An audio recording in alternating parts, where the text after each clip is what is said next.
Mesdames et messieurs, bienvenue à la chronique du soir. Cette tribune de décryptage des faits marquants de l'actualité nationale et internationale. Et c'est avec notre consultant politique, Agapit Napoléon Maforican. Bonsoir à vous.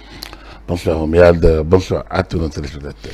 Voilà, les avocats de Rekia Madougou ne comptent pas se taire. Ils décident de formaliser formellement ou du moins de se plaindre plus qu'il y a désormais. Donc une plainte qui sera déposée pour détention arbitraire. Agapit Napoléon Maforican. Après, donc la commission d'instruction, les avocats décident de jouer une autre carte. Oui, c'est une carte qui est connue dans ce monde-là et dans ce type de procédure. La question qui se pose est de savoir si cette carte est vraiment utile et nécessaire pour leurs clients. Là, c'est à eux d'apprécier. Il me semble que en s'engageant dans sur une telle voie, il y a une volonté bien évidente derrière. D'habitude, c'est quand on a envie donc de faire du dilatoire qu'on ouvre ce type de porte.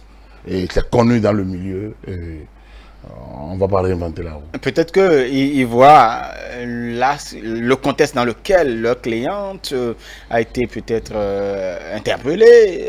Ça leur pose problème. Ils trouvent d'ailleurs que c'est donc on ne devrait pas procéder ainsi. Pour eux, la procédure posait déjà problème. C'est ce que je dis.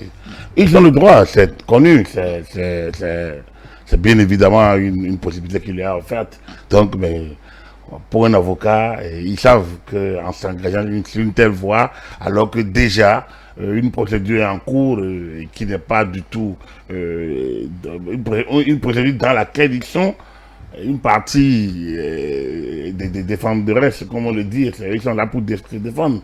Donc ils défendent une personne à charge contre laquelle des motifs à charge sont évoqués. Je pense qu'en s'engageant sur la voie qu'ils ont choisie, ils savent bien que ça fait partie des manières pour faire retarder la procédure. Et pas toujours une bonne chose. Mais bon, c'est une possibilité pour eux. Ils savent les raisons pour lesquelles ils ont choisi d'y aller. Ils en ont droit. Alors donc, bon, la procédure va s'insérer va s'ouvrir et s'ajouter à celle qui est déjà en attente. Bon, ça va être. Et donc, on doit encore attendre, puisque justement, on n'en sait pas plus sur d'ailleurs ce qui a été dit lors de cette audition, et puis bien d'autres choses. Agapit Napoléon Maforican. Non, l'un ne lit pas l'autre. Non, l'un ne lit pas. Ce n'est pas des procédures, comment dire, il y a préjudicielles ou bien comment dire. Complémentaires. Ce n'est pas des procédures qui doivent attendre. On n'est pas dans ce type encore de situation. Je pense que la commission d'instruction a fait son travail. Sans doute, les différentes parties ont accès au dossier maintenant. Ça veut dire quoi? Ça veut dire que le processus de gestion du dossier est enfin engagé. Et justement, ils disent que le dossier est vide, le dossier serait vide, monté de toutes pièces. Ça, c'est des formules d'avocats. Beaucoup connaissent un peu ça. C'est des formules qu'on argue dans ce type en ces disons, circonstances-là. Mais c'est pas la formule du procureur, c'est pas la formule non plus du tribunal. Puisque le procureur, il est à charge, le tribunal, il va connaître le dossier, on connaît bon. Donc, chaque partie jouera sa carte et sans doute... et justement, la partie des avocats trouve que c'est d'ailleurs un dossier politique. Oui, c'est libre. Il y a un lexique d'avocats en de parler de circonstances, c'est connu. Donc, je dis, on ne va pas réinventer la roue. Que ce soit sous tous les cieux. Et donc, rien de nouveau. Non, il n'y a rien de nouveau. Il y a un lexique d'avocats en la matière, l'avocat de la partie, disons... de la défense. Non, pas. Oui, l'avocat, il y a un lexique des avocats de la défense. Parce que parfois, il y a des avocats qui sont dans la partie qui engage la procédure. Donc, parfois, là, maintenant, c'est de la défense. Et donc, c'est tout trouvé. Surtout quand c'est en Afrique, bon, voilà, c'est un procès politique. C'est plus facile alors Oui, quand c'est en Afrique, c'est tellement facile. Surtout quand il y a quelques Européens dedans, bon, voilà, eux ils importent, ils rentrent ici encore comme des sachants particuliers, dotés de sciences tellement infuses que leur procédure là-bas est la meilleure ici. Ce que vous faites est sauvage, c'est mauvais, c'est totalement contre ce qui existe comme format des droits de l'homme. Contre tout, il n'y a rien de bon, donc c'est politique. Voilà. Donc c'est connu. Après, comme je dis toujours, ils ont ouvert une procédure, elle va se poursuivre dans les règles de la loi. La procédure actuelle va se poursuivre également. Et comme je vous l'ai dit, il y a une partie qui accuse, il y a une partie qui défend, il y a une partie qui tranche. Donc, on verra bien dans quel sens ça irait. Et quel que soit le sens dans lequel ça irait, il y aura toujours des gens qui vont trouver à dire que c'est bon, à dire que c'est mauvais. Et ainsi va toujours, ainsi fonctionne toujours ce type de dossier. Très bien. Voilà, Agapit Napoléon Mafori, quand nous avons eu droit, ou du moins les Cotonois ont eu droit quand même à cet arrêté préfectoral concernant le port obligatoire de casque pour le conducteur et le passager. Il y a une phase de sensibilisation qui ne dit pas son nom qui est prévue au regard de ce qu'a dit donc hier justement le préfet du littoral Alain Oronla. Certains pensent déjà que c'est un rétropédalage au regard du contenu de l'arrêté préfectoral. La décision n'a pas été annulée, donc du coup, il n'y a pas de rétropédalage. Puisque la décision dit, ben, ça prend effet dès sa signature, et puis on parle d'une phase de rappel d'abord, et voilà, alors que la répression, l'arrêté est bien clair quand même. La décision, en effet, la décision a déjà pris effet. Maintenant, l'autorité qui l'a prise, estime qu'il va prendre un temps pour réexpliquer. N'oubliez pas que le préfet n'est pas c'est pas lui la première autorité nationale. Il est délégataire d'un pouvoir. Mais dans le cas d'espèce, je n'ose pas croire. Je ne crois pas qu'il ait pris la décision seul. C'est sûr que, parce qu'il y a quand même une structure de gestion de ce type de décision. Il y a une cellule d'analyse. Voilà, donc c'est sûr qu'il a eu des garanties et qu'il a pris ses précautions. Mais le fait de faire de la pédagogie n'a rien à voir, n'enlève rien à la tangibilité, à l'effectivité de la décision. On a bien l'impression que ce n'est pas bien mûri. Non, pas du tout, ça n'a rien à voir avec mûri ou pas. Vous ne pouvez pas faire sensibilisation sans prendre la décision. Vous ne pouvez pas sensibiliser sur ce qui n'existe pas. Il faut sensibiliser sur l'existant. Et vous n'allez pas prendre une décision pour dire il y aura pas de sensibilisation de temps en temps et il y aura pas de... Non, si c'est une loi, quand on prend la loi, on dit la loi est en vigueur. Après, on donne toujours une échéance. Après, on repousse encore. La loi sur les sachets plastiques, elle est déjà en vigueur, oui ou non? Est-ce que les gens n'utilisent pas toujours les sachets plastiques? Alors donc, à un moment donné, l'autorité va taper peut-être du poing sur la table pour dire, dès maintenant, on va sanctionner. Et il y aura tous des gens qui vont dire, ah mais il n'y a pas, on aurait dû, mais après, on aurait dû se donner encore du temps de la sensibilisation. L'État gère tout ça. L'État gère tout ça. Ce qui serait important, c'est qu'à partir du moment où cette type de décisions sont prises, il faut qu'elles soient appliquées. Dans le cas d'espèce, j'ai écouté le ministre, j'ai écouté le préfet Oronla. Oui. Apparemment, il est dans son dossier. Hein, quand il vous explique que la moto n'est pas faite pour transporter la famille, vous comprenez quand même que il est ferme, il reste ferme dans la mise en œuvre de la décision. Vous ne pouvez pas dire que c'est pas bien mûri. À mon avis, je pense que c'est une décision opportune, une décision qui a bien mûri. Des familles qui n'ont pas la possibilité d'avoir une voiture. Ils choisissent le mot de sortie. Ils n'ont pas besoin d'aller papa, maman et 3 enfants sur la moto. Donc, ils ne sont pas tenus d'être ensemble. Chacun utilise les moyens de son bord. Donc, c'est que nous, ici, on a envie de tout faire avec nos moyens. On pense que on peut tout se permettre pour peu qu'on puisse l'expliquer. C'est pas ça. Autrement, il n'y aura jamais la loi. Donc, en la matière, on ne peut pas, il serait illusoire de penser que la décision n'a pas été bien mûrie. Je pense que c'est une décision qui avait déjà été prise avant. Lorsque la première phase de la décision de cash avait été prise, c'est par, disons, je ne sais pas si c'est par souplesse. Oui, l'État a voulu qu'on surseille d'abord à cela et puis après c'est fait annuler. Mais là, aujourd'hui, je ne pense pas que le ministre, la préfecture du littoral soit dans la dynamique de l'annuler. Et je ne pense pas que l'autorité de tutelle du ministre ait pu lui demander de rétropédaler. Je ne pense pas. La décision, pour sensibiliser, il faut déjà qu'une décision soit prise. Maintenant, après l'arrêté est pris, ok, avant la phase de répression, et alors, on a démarré ici, tout récemment, enfin, il y a quelques semaines, une mission de contrôle au niveau de la direction de la police républicaine. Tout à fait. Et ça a été stoppé à un moment donné pour faire la sensibilisation. C'est que lorsque l'État fait ce genre de concession, il ne faut pas penser à la faiblesse. Il faut plutôt penser à la compréhension, à à la portée pédagogique de ces manières de fonctionner. Mais après, lorsque les décisions sont appliquées, il faut savoir que la force doit quand même rester finalement à la loi. Il ne faut pas qu'on ne commence pas à brailler état de droit, état de loi, état de loi. Non, à un moment donné, la loi doit s'appliquer. Mais avec le temps, on met la pédagogie pour qu'elle soit quand même ceux qui n'ont pas compris comprennent, ceux qui n'ont pas pris les dispositions les prennent, et que lorsqu'une fois ça rentrera en vigueur, que personne ne dise je ne savais pas. Très bien. Agapit Napoléon Maforekan, je ne sais pas si vous avez donc eu cette opportunité d'écouter le président français quand même, qui n'est pas content. On pourrait le dire ainsi, on pourrait l'interpréter ainsi. Il n'est pas content de la décision prise par la CEDEAO parce que pour lui, justement, reconnaître donc le putsch militaire donc au Mali, 6 mois après, ça veut dire que tout simplement, il y a une nouvelle jurisprudence.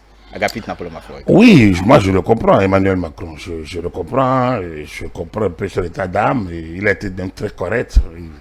Très correct. Oui, mais il a dit, bon, c'est leur décision, je le respecte. Il ne peut pas faire autrement d'ailleurs. Donc, du coup, tout est correct. Lui, il n'est pas d'accord. Mais s'il respectait, il n'allait pas se prononcer. Si, c'est son point de vue. Attention, il respecte. De respecter une décision. Il n'est pas responsable de l'application de la décision. Son avis n'est pas requis pour prendre la décision. Donc si, il donne son avis là-dessus. Je dis que je ne suis pas d'accord, je ne veux pas dire que je peux l'empêcher. Il ne peut pas l'empêcher.